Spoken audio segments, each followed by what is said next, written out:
Oke, assalamualaikum warahmatullahi wabarakatuh. Selamat pagi teman-teman semuanya. Perkenalkan, aku Fatimah dan di sini aku ingin memberikan penyuluhan tentang overthinking, mengenali dampak dan juga cara mengatasinya dengan mindfulness. Mungkin dari teman-teman sekalian sudah tidak asing nih dengan kata overthinking, karena kita sebagai anak muda dan juga sebagai mahasiswa itu sering kali mengalami overthinking. Nah, mungkin pernah nggak sih kalian ini memikirkan suatu hal itu secara terus-menerus? Kadang kita mengingat kesalahan masa lalu atau kita khawatir akan masa depan. Pernah. Nah, itu merupakan gejala dari overthinking. Jadi teman-teman, fenomena overthinking itu di kalangan mahasiswa itu banyak sekali ya. Yang pertama adalah tugas menumpuk. Nah, tugas menumpuk ini sering terjadi pada mahasiswa karena misalnya nih, ada tugas satu belum selesai, tumbuh tugas lain lagi, kemudian tumbuh tugas lain lagi, sehingga 10 matkul yang kita ambil dalam satu semester itu ada tugas semua. Nah, itu ketika kita memikirkannya secara terus-menerus dan kita malah tidak mengerjakannya, malah membuat kita ini menjadi overthinking. Lalu yang kedua adalah takut nilai jelek. Nah, takut nilai jelek ini misalnya nih, ketika kamu merasa bahwa kamu mengerjakan UTS-nya itu tidak 100% misalnya, aku tahu bahwa aku melakukan kesalahan banyak di UTS sehingga kamu overthinking ketika besok ketika kamu mengerjakan UAS, apakah UASku ini bisa menutupi nilaiku yang ada di UTS. Selanjutnya adalah khawatir akan masa depan atau karir. Nah, ini tuh sering terjadi karena teman-teman, karena kita ini tidak tahu masa depan itu akan terjadi seperti apa, dan kadang-kadang kita sudah memplanning sesuatu, kita mau menjadi, misalnya kita menjadi guru, namun pada kenyataannya besok ketika kita sudah berada di masa depan tersebut ternyata tidak menjadi guru. Lalu membandingkan diri dengan orang lain. Misalnya ketika teman-teman kita itu mencapai sesuatu itu sudah sampai pada titik yang tinggi, sedangkan kita masih stuck pada titik-titik ini saja. Lalu adalah adanya tekanan dari lingkungan sosial, misalnya tekanan dari keluarga ataupun dari tetangga-tetangga. Misalnya kalau dari keluarga, kalau kita sebagai mahasiswa nih, misalnya kayak ditanyain, kamu semester ini nilainya harus bagus ya, nilainya nggak boleh ada yang mengulang ya, dan lain sebagainya. Misalnya di lingkungan keluarga, karena kita sudah besar, itu kadang-kadang ditanyain, kapan nikah, gitu. Apalagi kita yang cewek-cewek nih. Selanjutnya, kita mengenal apa itu overthinking. Jadi, overthinking itu adalah kecenderungan berpikir secara terus-menerus, secara berulang-ulang. Dan biasanya overthinking ini akan kita itu memikirkan bukan hal-hal yang positif, tetapi adalah hal-hal yang negatif, misalnya tentang kesalahan masa lalu atau trauma dari masa lalu, seperti itu. Kemudian kadang-kadang gitu untuk masa depan kita ini fokus pada kemungkinan buruk yang akan terjadi di masa depan, padahal kita tidak tahu masa depan itu akan terjadi seperti apa. Selanjutnya adalah menyebabkan pikiran terjebak dalam kekhawatiran dan juga penyesalan. Dan yang terakhir adalah overthinking itu malah mengulang masalah tanpa penyelesaian. Nah, setelah kita tahu apa itu overthinking, kita itu juga harus tahu mengapa overthinking itu bisa terjadi. Yang pertama itu adalah perfeksionisme. Nah, ini yang aku rasakan teman-teman. Kadang-kadang aku ini adalah meminta sesuatu yang terlalu perfect, padahal semuanya itu tidak harus perfect gitu, tidak harus bisa 100% perfect. Tapi ini bisa membuat aku menjadi overthinking karena aku takut misalnya kesalahan sedikit pun pada apa yang aku kerjakan itu berdampak pada masa yang akan datang, seperti itu. Selanjutnya adalah kurang percaya diri. Misalnya seperti aku di sini. Nah, di sini sebenarnya aku itu masih kurang percaya diri. Kalian bisa lihat dari struktur kalimatku yang masih kurang tertata. Nah, ini adalah bentuk rasa kurang percaya diriku. Selanjutnya adalah takut gagal. Kemudian ada tekanan akademik seperti yang tadi aku sebutkan, misalnya nilainya harus bagus dan tidak boleh mengulang. Lalu ekspektasi keluarga yang misalnya harus lulus tepat waktu, atau ekspektasi di lingkungan sekitar kita. Lalu pengaruh media sosial. Nah, ini pengaruh media sosial ini tidak bisa kita pungkiri juga ya teman-teman, karena di zaman sekarang itu kita ini sangat-sangat dekat dengan teknologi dan media sosial adalah teman kita. Jadi kadang-kadang kalau kita membuka Instagram ataupun membuka TikTok, itu pasti kita tidak asing dengan kadang standar TikToknya. Misalnya tentang standar pasangan. Misalnya pasangan itu harus tinggi, putih, pinter, berduit, dan lain sebagainya. Padahal semua pasangan itu masih kembali ke diri kita masing-masing, teman-teman. Tidak ada yang sempurna, 100% sempurna seperti itu.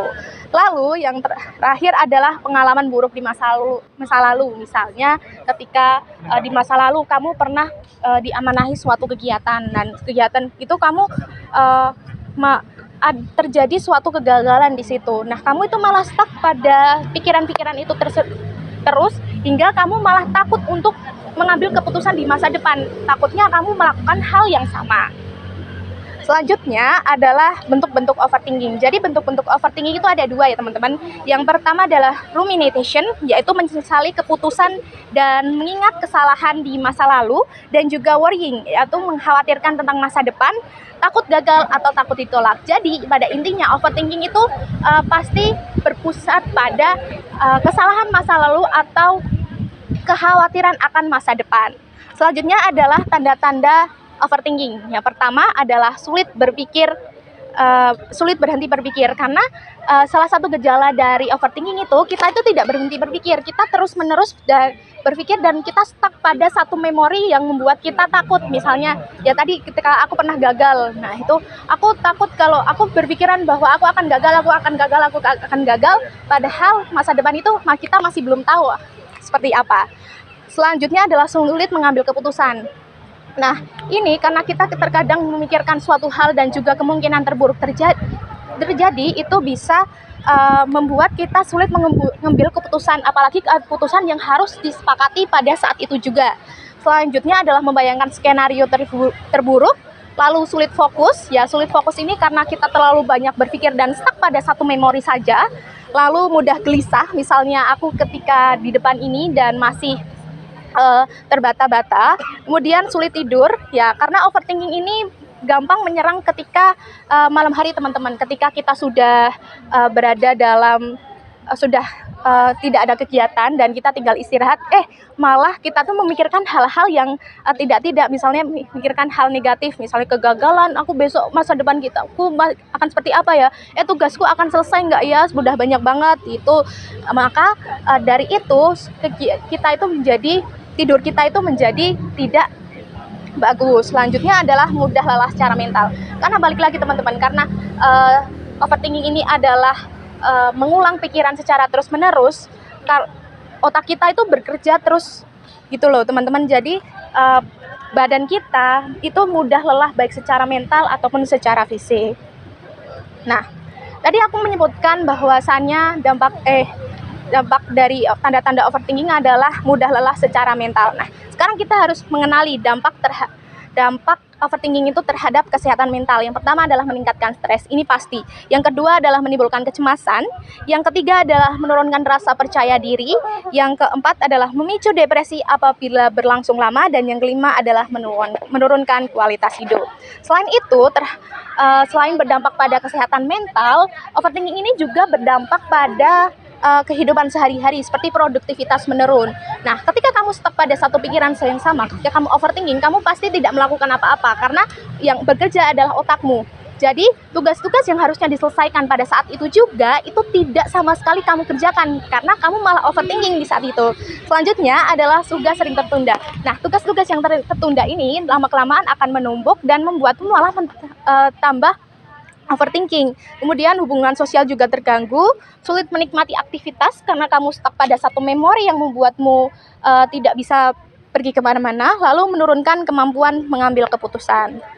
Selanjutnya, kita sudah mengenali apa itu overthinking dan juga dampak-dampak dari overthinking. Setelah itu, kita harus mengenali apa itu mindfulness. Jadi, mindfulness ini itu adalah obat dari overthinking, teman-teman. Jadi, overthinking itu ada obatnya kok. Nah, dengan mindfulness ini kita bisa menyerapkan mindfulness. Nah, apa sih mindfulness itu? Mindfulness itu adalah kemampuan memberikan perhatian penuh pada pengalaman saat ini secara sadar, fokus pada saat ini dan menerima pikiran serta emosi yang kamu rasakan. Lalu tidak terbawa masa lalu maupun masa depan. Nah, kita terus apa sih hubungan mindfulness dan juga overthinking itu? Nah, hubungannya yang pertama adalah menghentikan siklus pikiran berulang. Nah, overthinking itu kan tadi sudah dijelaskan bahwasanya adalah siklus pikiran yang terus mengulang-ulang pada satu memori. Jadi, mindfulness itu bisa menghentikan pikiran yang terus berulang itu. Lalu yang kedua adalah mengurangi kecemasan. Yang keempat adalah meningkatkan kesadaran diri. Dan yang keempat adalah membantu menerima keadaan dengan lebih tenang. Nah, lalu cara mengatasi overthinking dengan mindfulness, yang pertama adalah sadari ketika kalian sudah mulai overthinking. Misalnya ketika kamu sudah stuck pada satu pikiran dan itu kamu sadar bahwa ini merupakan sudah masuk overthinking. Sadari teman-teman kalau itu adalah overthinking. Jadi kalian harus menghentikannya sesegera mungkin. Lalu yang kedua adalah fokus pada apa yang bisa dikendalikan. Fokuslah satu-satu teman-teman. Misalnya ketika tugas kalian banyak, tugas kegiatan organisasi ataupun tugas-tugas kuliah, itu harus kalian selesaikan satu-satu. Misalnya kalau kalian tidak selesaikan, itu malah menjadi tidak terkendali. Yang kedua adalah batasi ketika memikirkan masalah. Nah, masalah itu pasti ada teman-teman, tapi kita tidak boleh terus-menerus memikirkan masalah tersebut. Kalau memikirkan masalah tersebut, berarti memikirkan masalah tersebut secara terus-menerus, nah berarti tidak ada solusi yang bisa kita lakukan dong. Nah, jadi ketika kalian sudah memikirkan masalah itu boleh, tapi ketika kalian sudah sadar bahwa masalah itu harus diatasi, cobalah atasi dan temukanlah solusi. Lalu yang keempat adalah menulis jurnal. Nah, kalian ini ketika sudah tidak terbendung lagi pikiran-pikiran kalian itu bisa mencurahkannya melalui jurnal teman-teman. Jadi kalian tuliskan saja apa yang kalian rasakan, pikiran apa yang mengganggu kalian, itu tuliskan saja. Kemudian adalah berolahraga. Ini pernah aku rasakan teman-teman, ketika pagi hari sampai sore hari aku mengerjakan tugas tanpa berhenti, dan ketika aku memutuskan untuk istirahat, tiduran di kamar, aku malah overthinking, karena tugas kita yang tadi belum selesai, masih ada tugas-tugas yang lainnya. Kok aku berani istirahat ya, padahal udah mepet deadline. Itu aslinya nggak apa-apa kok teman-teman, kita tuh butuh istirahat juga. Nah, waktu itu aku sadar kalau itu malah aku teruskan, malah menjadi otakku jadi pusing, dan itu adalah itu adalah overthinking. Makanya aku langsung memutuskan untuk berganti pakaian dan berjalan-jalan sekitar komplek. Lalu yang selanjutnya adalah berbicaralah dan berceritalah kepada orang yang kalian percayai. Misalnya kalian sudah tidak bisa membendung perasaan kalian lagi, tidak bisa membendung segala pikiran kalian lagi, kalian bisa bercerita, entah itu ke saudara atau ke orang tua atau ke teman. Biasanya kita sering cerita ke teman ya kalau kita lagi banyak pikiran dan lain sebagainya. Ya, kemudian adalah mengurangi penggunaan media sosial secara berlebihan. Ya, karena seperti yang aku sebutkan tadi, karena di media sosial itu banyak sekali standar-standar yang sangat tinggi, dan kita bisa membuat kita overthinking untuk membandingkan diri kita dengan orang-orang yang ada di TikTok ataupun di media sosial lainnya. Nah, mindfulness ini juga memiliki satu teknik, namanya teknik grounding, atau ya biasa dikenal teknik grounding 5-4-3-2-1, yaitu fokuslah pada lima hal yang dapat dilihat. Misalnya di sini ada motor, ada tanah, ada rumput, ada pohon, dan juga ada orang, misalnya seperti itu. Lalu 4 hal yang dapat disentuh. Misalnya bisa menyentuh rumput, bisa menyentuh air, bisa menyentuh akar pohon dan lain sebagainya. Lalu 3 hal yang dapat didengar, misalnya mendengarkan suara gemercik air, mendengarkan suara musik, atau mendengarkan musik-musik ketenangan lainnya. Lalu 2 hal yang dapat dicium, misalnya mencium parfum ataupun mencium lilin aromaterapi. Selanjutnya adalah 1 hal yang dapat dirasakan. Nah, dirasakan ini paling dekat adalah dari area lidah dan mulut ya teman-teman. Kalian bisa, ketika kalian sudah overthinking, kalian bisa nih mengatasinya dengan langsung mengambil permen atau mengambil makanan apapun, agar fokus kalian itu tidak pada memori tersebut. Jadi sebagai penjelasan tadi sudah selesai ya teman-teman, tapi aku ingin mengajak kalian itu untuk melakukan jargon terlebih dahulu. Jadi ayo berdiri semua teman-teman.